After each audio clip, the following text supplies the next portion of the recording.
आज हम आपका परिचय एक ऐसी संस्था से करा रहे हैं, ऐसे मंदिर से करा रहे हैं जो विश्व में अनूठा है और अपने आप में अकेला है। यूं तो देश और दुनिया के अंदर कई प्रकार के मंदिर पाए जाते हैं, पर हमारे देश में मध्य प्रदेश के उज्जैन शहर में एक ऐसा भी मंदिर है जो महाकाल मंदिर से बिल्कुल अलग है, अनूठा मंदिर है। ये मंदिर किसी और मंदिर से सबसे जुदा है और ये मंदिर है बॉलीवुड के अमर गायक किशोर दा का। किशोर दा के मंदिर पूरे महाकाल नगरी के अलावा विश्व के अंदर अपनी एक हस्ती रखता है और ऐसे मंदिर को सिने प्रेमी, संगीत प्रेमी के अलावा वो सब प्रेमी आके जरूर दर्शन करते हैं कि आखिर किशोर कुमार जी के मंदिर में आखिर बात क्या है। तो हम आपका परिचय आपको उज्जैन शहर के उस क्षेत्र में ले जा रहे हैं जहाँ पे किशोर दा का मंदिर है।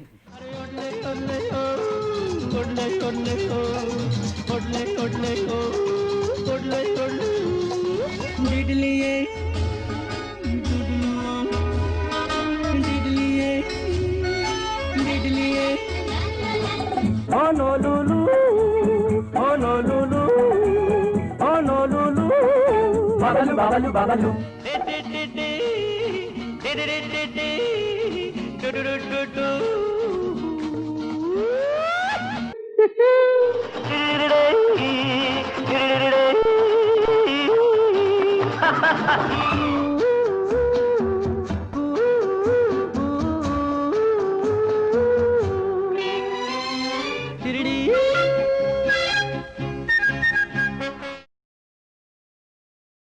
नमस्कार दोस्तों, आज हम आपका परिचय एक ऐसी शख्सियत से करा रहे हैं जिनका प्रेम, समर्पण और आध्यात्मिक रुचि ने उन्हें न केवल मध्य प्रदेश बल्कि पूरे देश के साथ साथ दुनिया के कोने कोने तक अपने नाम की नई पहचान दी है।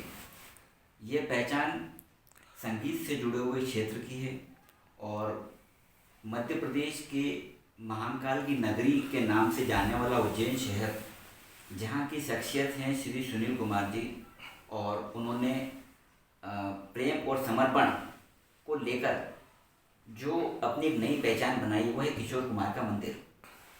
किशोर कुमार जी बॉलीवुड फिल्मों के जाने माने कलाकार रहे। उन्होंने अपनी ज़िंदगी की शुरुआत में एक्टिंग भी करी, डायरेक्शन भी किया और नई नई चीज़ों के साथ दर्शकों के दिल पे अपनी जगह बनाते रहे। सुनील जी ने जिस तरह से किशोर कुमार के जीवन की फिलॉसफी को समझा, उन्हें अपनाने की कोशिश करी, जिस जिंदा दिली के साथ में वे किशोर दा का आदर्श को जी रहे हैं, ये अपने आप में अनुकरणीय है। सुनील जी ने किशोर दा का मंदिर बना करके ये सिद्ध कर दिया कि आज भी संगीत से जुड़ी हस्तियों को लोग दिल और दिमाग से बना के रखते हैं। हाल ही में जब हम चर्चा कर रहे हैं कि सुनील जी ने मंदिर कब बनाया, तो मैं आपको बताना चाहूँगा कि सुनील जी ने यह मंदिर 2016 के अंदर बनाया और उनकी प्रेरणा इस बात को लेकर रही कि किशोर कुमार जी का आदर्श, उनका गीत, उनका सोच, उनका उल्लास और उनका लड़कपन ये आम जीवन के दिलों को झंझोड़ता है, आंदोलित करता है। तो जीवन के अंदर हर व्यक्ति को किशोर दा के फिलॉसफी के साथ चलना चाहिए। वो खुल के जिए, खुल के रहे और खुल के उन्होंने अपने जीवन को होम किया। तो आइए सुनील जी, आपका हमारे शो में स्वागत है। और आपने जिस तरीके से किशोर दा को लेकर के एक मंदिर का निर्माण किया, उनकी भावनाओं के साथ, उनके संगीत के साथ, उनके गीतों के साथ जो एक समर्पण की भावना को आम जनता तक पहुंचाया है, वो निश्चित रूप से प्रभावी है। मैं चाहूँगा कि आपसे बहुत सारे प्रश्न पूछना, परंतु उसके पहले मैं बताना चाहूँगा कि किशोर कुमार जी को अधिकतर जिस नाम से जाना जाता था वो था खंडवा वाले किशोर दा। ये बिल्कुल सही। वे हमेशा कहते थे कि मैं खंडवा वाला किशोर कुमार हूँ, और उन्होंने अपने खंडवा की पहचान को आज जम जिस तरीके से बनाए रखा, वो निश्चित रूप से ये कहा जा सकता है कि खंडवा उनकी आत्मा रही। और ये जो कैसेट एल्बम हम देख रहे हैं, ये cassette album Kunal music company ने लॉन्च किया और उसमें किशोर दा के बारे में ही बहुत सारी बातें बताई गई है, जिसमें उनका जो तकिया कलाम था झुमरू, उसको लेकर के जो गीत की शुरुआत की गई है और उसमें जिस तरीके से गीतों को दिल से पेश किया गया, उसके लिए आपको धन्यवाद। Thank you. और मैं चाहूँगा कि हम शुरुआत करें तो आप बताएं कि भाई आप की शुरुआत मंदिर को लेके कैसे हुई। धन्यवाद पंडित जी। नमस्कार। जय महाकाल, जय किशोरदा। ये मेरा सौभाग्य है कि आज इस किशोरदा के मंदिर से आप किशोरदा के बारे में इतनी अच्छी अच्छी रोचक चीज़ बता रहे हैं। और इस मामले में मैंने जो थोड़ा बहुत काम किया किशोरदा के लिए वो आप जानना चाह रहे हैं। तो मैं सबसे पहले ये बताना चाहूँगा कि 2013 के अंदर इस मंदिर की नींव रखी गई, ये बनाया गया और 2016 में यहाँ पर मूर्ति की स्थापना की गई।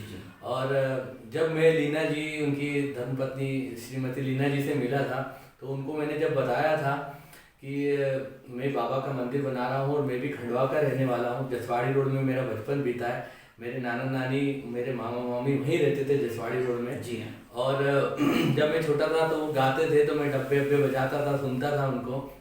और किशोरदा भी जसवाड़ी रोड पे घूमने अक्सर आया करते थे, उनके वहाँ मित्र रहते थे जायसवाल साहब। तो मुझे ये प्रेरणा वहीं से मिली, खंडवा से। मुझे पता नहीं ऐसा क्यों लगता है कि उस मट्टी में संगीत घुला है और मट्टी मुझे लगी और यहाँ तक मुझे लेकर आई। और एक अंदर से कुछ आत्मा से मुझे गवारा, ऐसा लगा कि मुझे बाबा का, उनकी गीत में गाता हूँ स्टेज पर तो लोग बहुत खुश होते हैं, तालियां पीटते हैं, एप्रिसिएशन करते हैं। तो मुझे ऐसा लगा कि क्यों ना मैं उनके लिए ये काम करूँ। और भगवान की, महाकाल की कृपा से, मेरे गुरुओं की कृपा से, किशोरदा के आशीर्वाद से, मेरे दोस्तों की शुभकामना से, माता पिता की कृपा से उज्जैन महाकाल की नगरी में ये मुझे मंदिर बनाने का एक सौभाग्य मिला। और 2016 में मूर्ति की स्थापना की। और यहाँ पर किशोरदा के चाहने वाले बहुत बड़े बड़े कलाकार भी सब यहाँ आते हैं और उनके दिल से पूजने वाले यहाँ पर आते हैं, पूरे हिंदुस्तान से आते हैं। तो धन्यवाद। जैसे किशोरदा के बारे में आपने बताया कि एक अनन्य प्रेरणा के साथ में आपने किशोरदा के मंदिर के निर्माण की पहल करी। और एक आश्चर्य वाली बात ये कि आपने अपने मकान का नाम, या हम कह सकते हैं मंदिर का नाम, झुमरू रखा हुआ है। ये अपने आप में पूरे विश्व में सबसे अनोखी और अनूठी बात है कि किसी भी पार्श्व गायक का मंदिर जिस ऊंचाइयों तक पहुंचा है, ये अपने आप में एक लाजवाब चीज़ रही है। झुमरू का जब जिक्र होता है तो किशोरदा के चाहने वालों को झुमरू की कहानी, झुमरू की फिल्म याद आ जाती है। सन 1961 के अंदर झुमरू पिक्चर रिलीज की गई थी। जी। 27 जनवरी 2061 को ये पिक्चर रिलीज की गई और ये जनवरी का महीना चल रहा है, बराबर 60 साल होने वाले हैं। बिल्कुल बिल्कुल सर। तो मैं एक बार पुनः आपको धन्यवाद देना चाहूँगा कि भाई झुमरू के माध्यम से आपने करोड़ों सिने प्रेमियों को, गीत संगीत के प्रेमियों को अपने आप से जोड़ के रखा है, किशोरदा के गीतों से जोड़ के रखा है। किशोरदा के बारे में एक प्रश्न ये भी है कि वे अक्सर यूडलिंग किया करते थे। जी। यूडलिंग की प्रेरणा उन्हें अमेरिकन सिंगर जेमी मार्टन से मिली थी। जी। और उन्होंने जेमी के अलावा रोजर थे, टेक्स मार्टिन थे, ये इन लोगों के एक प्रेरणा के साथ में किशोर जी ने जो यूडलिंग शुरू करी, उसके बाद में उनके जो पसंदीदा कलाकार थे डैनी के, जिनको वो अपना आदर्श मानते थे। जी। तो पूरे बॉलीवुड के अंदर उनकी जैसी यूडलिंग कहीं नहीं देखी गई। आप बताना चाहेंगे कि ये यूडलिंग किन पिक्चरों में अक्सर देखी जाती है? पंडित जी, सबसे पहले मैं ये कहना चाहूँगा कि जो आपने झुमरू की बात कही, तो मुझे मेरे मामा रमेश मोहर, गंजारा मोहर, जो खंडवा के रहने वाले, वो मुझे बचपन में झुमरू बुलाते थे। बांगड़ू झुमरू, खाना खा ले, चल अब गाना हो गया। तो वो मुझे तब से बचपन से ही लगा हुआ है, तो मेरे दिमाग में बैठा हुआ था झुमरू। और झुमरू किशोरदा का पेटेंट वर्ड था। और जब उन्होंने यूडलिंग करी झुमरू की, तो झुमरू का गीत हर हिंदुस्तान के ऑर्केस्ट्रा में पहला गीत झुमरू इसी से शुरुआत होती थी। और उन्होंने पहली जो यूडलिंग करी थी वो झुमरू में ही, ये पिक्चर जो बनी थी झुमरू, जिसमें उन्होंने डायरेक्शन दिया था, तो झुमरू में पहले उन्होंने यूडलिंग की थी। उसके बाद फिर चला जाता हूँ किसी की धुन में, मेरे जीवन साथी, और बहुत प्यारी यूडलिंग करी थी हमारे बॉलीवुड के पहले सुपरस्टार यानी कि राजेश खन्ना साहब, यानी कि काका। आई है टीयर पुष्पा, काका का ये डायलॉग बहुत फेमस हुआ था। तो आई लव यूडलिंग पुष्पा। मतलब ये इतनी सारी चीजें किशोर दा के बारे में। तो अंदाज है, मेरे जीवन साथी है, उसके बाद तुम भी जाओ था, उसमें यूडलिंग, मतलब तरह तरह की वैरायटी वाली किशोर दा ने यूडलिंग की। लेकिन झुमरी की जो यूडलिंग है वो अल्टीमेट है।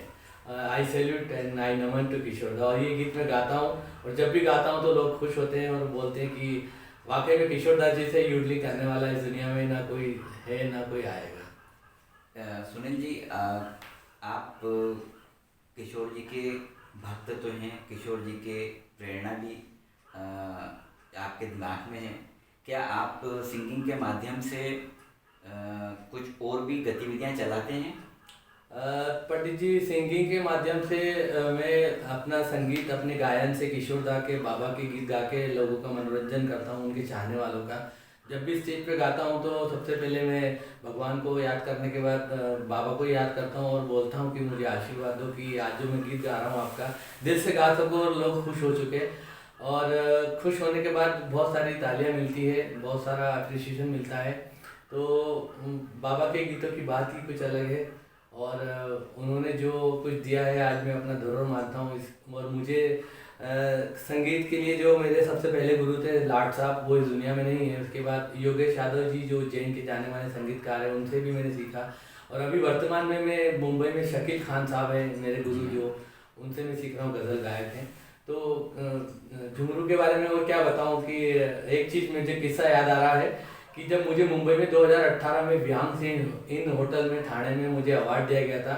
तो वहाँ पर अनाउंस किया गया था कि पूरे हिंदुस्तान में नहीं, पूरे वर्ल्ड में पहला ऐसा मकान इनका है सुनील कुमार का, कि जिस पर सब लोग मकान बनाने के बाद कोई मातृ पितृ कृपा लिखता है, कोई जय श्री कृष्ण लिखता है, कोई भगवान की कृपा लिखता है, कोई लिखता है बच्चों की कृपा, कोई लिखता है जय श्री जय आशीर्वाद, मतलब इसी टाइप के सब लिखते हैं। लेकिन इन्होंने पहले इंसान है जिन्होंने मकान का नाम झुमरू रखा। बहुत तो जब ये कहा गया तो मुझे बहुत खुशी हुई कि चलो मैंने दुनिया में कुछ ये इस लायक भगवान ने मुझे बनाया, बाबा का आशीर्वाद मिला कि मैंने इस मकान का नाम झुमरू रखा, जो जी टीवी पे, एनडीटीवी पे, न्यूज़ 18 पर, सहारा टीवी पे, ईटीवी पे आया और अब आपके माध्यम से दर्शकों तक पहुंचेगा। सुनील जी, सर्वप्रथम तो मैं आपके माता पिता को नमन करना चाहूँगा, उनको दंडवत करना चाहूँगा कि उन्होंने एक बेहतर से बेहतर संगीत को आगे उन्होंने पुत्र को जन्म दिया। उन्होंने खंडवा के साथ साथ पूरे मध्य प्रदेश ने देश के नाम को रोशन किया है। आज जिस तरीके से आपने किशोर दा की आत्मा के किए हुए कार्यों को आगे बढ़ाने का प्रयास किया है, वो अपने आप में सच्ची श्रद्धा मानी जाती है। ये ऐसी श्रद्धा है जो उनकी आत्मा को हमेशा खुश करती रहेगी। यूँ तो आप बहुत सारे अच्छे काम कर रहे हैं, परंतु उनके जन्म दिवस पे और उनके पुण्यतिथि पे आप क्या काम करते हैं जिनसे उसकी आराधना जो है, मंदिर की आराधना किस तरीके से आगे गति पकड़ती रहे? जी पंडित जी, धन्यवाद। आपने पहले सबसे पहले बहुत अच्छा क्वेश्चन किया और मुझे बहुत खुशी है कि आपके पेरेंट्स को मैं धन्यवाद कहना चाहूँगा। वाकई में मैं अपने पापा को, जो अभी इस दुनिया में नहीं है, भोला राम जी बावनिया, जो LIC में ही थे, और जब मैंने उनको ये मंदिर बनाया तो जब मैंने उनको कहा कि पापा मैं घर के सामने जो फोटो किशोर दा की लगा रहा हूँ उस पर झुमरू लिखूंगा और किशोर दा की बहुत अच्छी प्यारी सी फोटो लगाऊंगा, तो उन्होंने मुझे बहुत शाबाशी दी थी, आशीर्वाद दिया था, नहीं बेटा तू ये कर। तो आज वो जो झुमरू को मुझे अवार्ड मिला है वो आज पापा की प्रेरणा है और पापा का बहुत आशीर्वाद रहा। तो पहला तो उसके लिए आपको धन्यवाद कि आज पापा को याद किया। और दूसरा मैं ये कहूँगा कि इस मंदिर के माध्यम से मैं फ्यूचर में किशोर दा के बर्थडे पे, मतलब 4 अगस्त को, और उनकी पुण्यतिथि जो हर साल 13 अक्टूबर को आती है, उस पे 4 अगस्त पे और 13 अक्टूबर पे, कि इन दोनों पे हम संगीत के कार्यक्रम करते हैं। लेकिन 4 अगस्त पे स्पेशली हम लोग संगीत के माध्यम से मैं किशोर दा की याद में गरीब अनाथ बच्चों को कॉपी किताब भी बांटता हूँ हमारे किशोर दा फ्रेंड्स क्लब के मेंबर के हेल्प से, और गरीब महिलाओं को साड़ियाँ भी बांटता हूँ और आगे भी बांटता रहूँगा। और दूसरा, संगीत से जुड़े हुए 2 व्यक्तियों को जो चाहे वो कला में हो, कला से मतलब आई मीन रिदम में और संगीत गायन में। हम लोग दो कलाकारों को सम्मान करते हैं जिन्होंने मतलब संगीत में अपनी सेवाएं दी हैं। बहुत बढ़िया। और अभी तक हम लोग मुंबई के, कोलकाता के,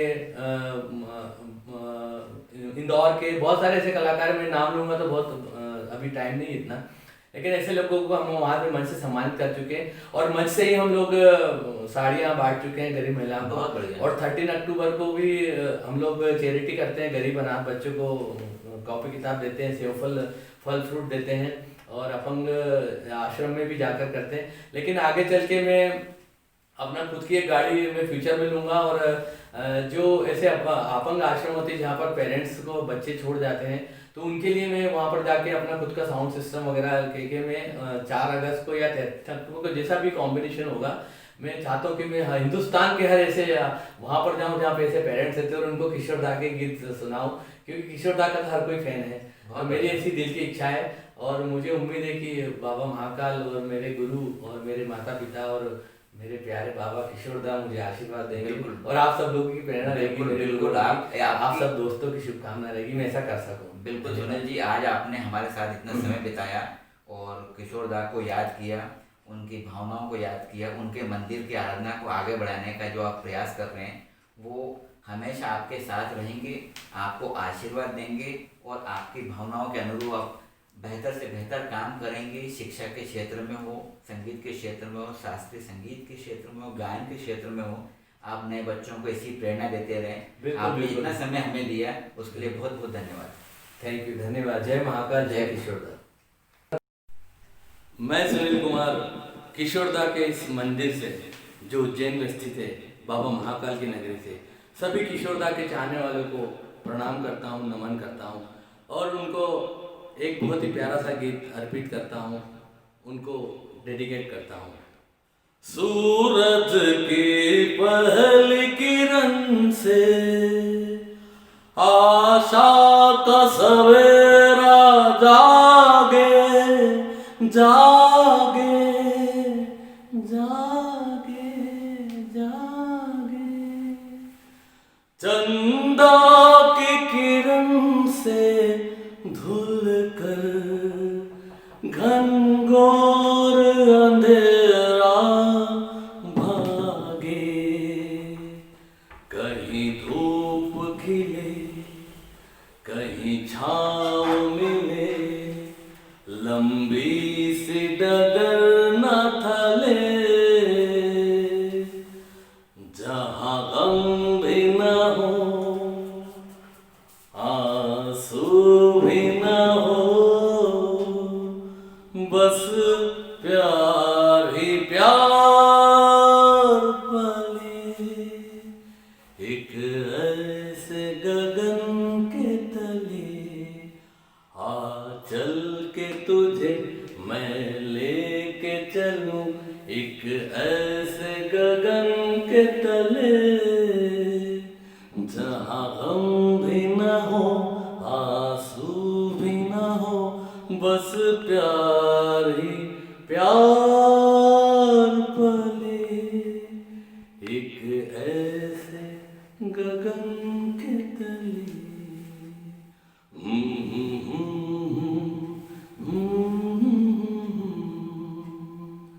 ला ला ला ला ला ला ला, जय किशोर दा। Thank you.